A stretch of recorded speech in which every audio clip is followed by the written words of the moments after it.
Hey guys, this is Mike G checking back in with your kombucha quick start guide, and in part 2 we are talking about the number one question I get asked when it comes to kombucha, which is, well, I'll show you how to properly carbonate your kombucha.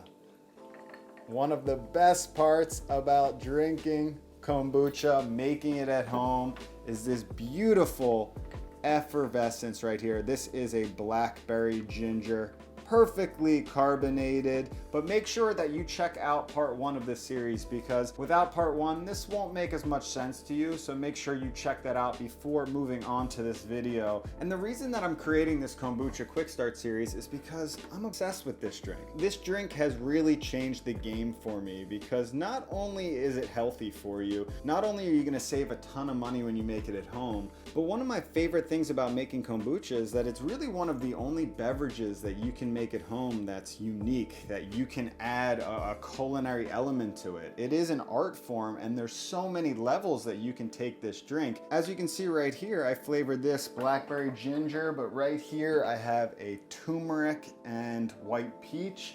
I've got a hops kombucha right here, a hibiscus and Mayer lemon. And all of these techniques for flavoring your kombucha in unique ways will be covered in my kombucha course. But today, in the quick start guide, we're talking about carbonation, the number one question that I get, because, you know, kombucha on its own, it's a fermented tea.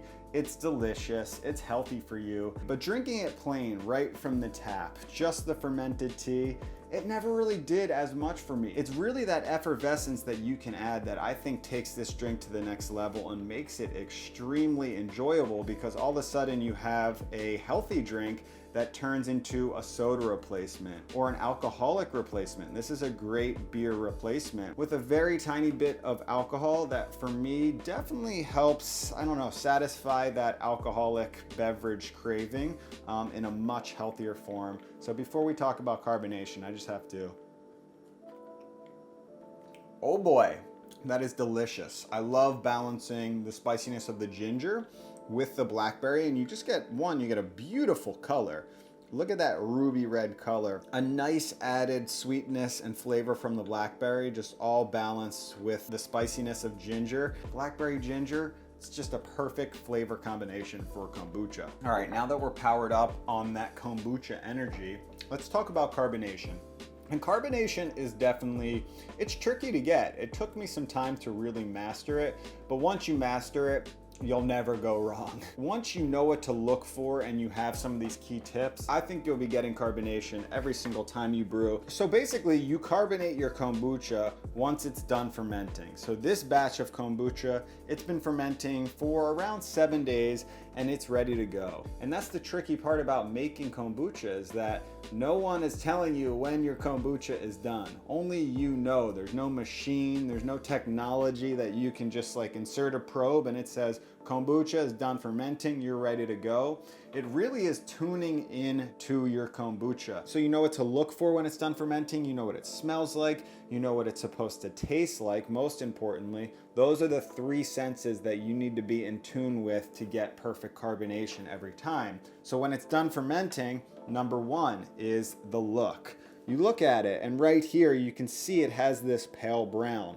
And that's gonna happen when your kombucha is fermenting. So when you start with a black tea and you brew it, it's obviously going to be very dark. So through the fermentation, the purines in the tea actually get consumed by the yeast and bacteria, and that's why it turns this pale brown, which is your first line of defense for knowing when you're ready to bottle carbonate this, is the color right there. And that is looking great. This lighter brown, palish brown color, that's a good sign that your fermentation is ready. That is step 1. Step 2 is the smell.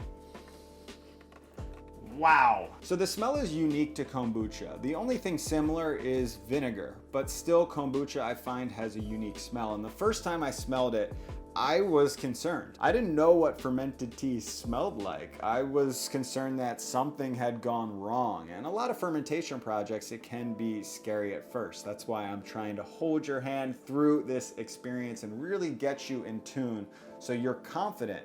And this smell, It's acidic, it's slightly sweet, and that's what you're looking for. It should be pretty powerful, especially when you take off this cloth. It's kind of all building up in there and it's gonna hit you in one pop. And really it's that balance between sweet and sour. So it should be vinegary, it shouldn't be too vinegary. Then you're bordering on too sour and you're gonna have a really tough time to carbonate your kombucha. So you should get a scent of sweetness as well. And remember, that smell, you'll get used to it over time. So every time you ferment your kombucha, you're gonna know exactly what this should smell like when it's ready to go, once you've done it a few times. And the last element, the most important element, is your taste buds. And this is why I love having this little spout on my kombucha brewing kit. And I go over all of the equipment lists from beginners to more advanced in my kombucha course. But a spout is great because what you can do is just pop in a little bit of taste without disturbing your SCOBY growth, because you're going to be tasting this throughout the process. That is the #1 way to know when it's done fermenting. And if you're messing around and digging in here, you're going to be disrupting your SCOBY growth, which is not good for fermentation. Every time you disrupt it, you're breaking the growth, and now you're growing a new layer of SCOBY, and it's just not ideal for a perfect fermentation. But we're going to give this a taste. You can see a nice clear liquid. It's like a very pale, very light brownish.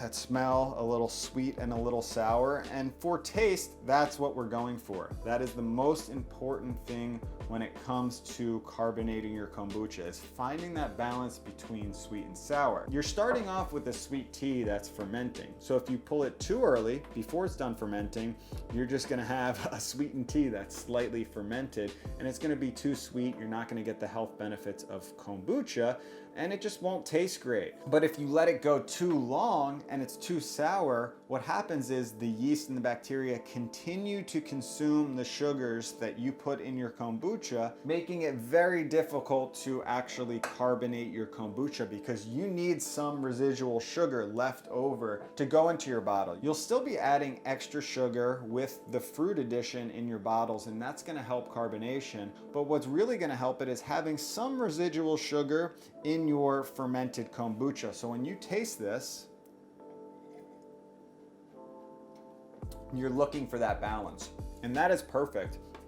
I let this go a little longer, so it's slightly on the sour side, which is fine. I like it a little more sour, but there's definitely some sweetness in there, and that is very important for carbonation. You need a little bit of residual sugar from the fermentation process, and then we would add on our extra sweetness from the flavoring. So for me, on this batch, I'm using a little bit of melon and some jalapeno, which I'm very excited about. To be honest, I've never tried that flavor combination, but that's what I have on hand. So we have our melon, we have our jalapeno in the bottles, we've tasted our booch, we know it's ready to go. Now all we have to do is fill this up. So between a little extra sweetness in the kombucha, plus the added sweetness from this melon, that's a perfect combination for carbonation. And then the last step is letting these carbonate, of course. And the way carbonation works is there's still yeast in these bottles. So the yeast is gonna continue to consume the sugar in the kombucha plus the sugar available in the fruit. And when yeast consumes sugar, the byproduct is CO2. That's where you get the carbonation, the gas bubbles, and we're trapping it in these bottles. So as it consumes and creates CO2, we trap it, we get beautiful carbonation, and that takes time. It takes time for that process to happen, and it's all gonna be dependent on your environment, how warm or cold it is in your house or wherever you're fermenting. So just be in tune with your carbonation, and these are all things that I go into in depth in my kombucha course.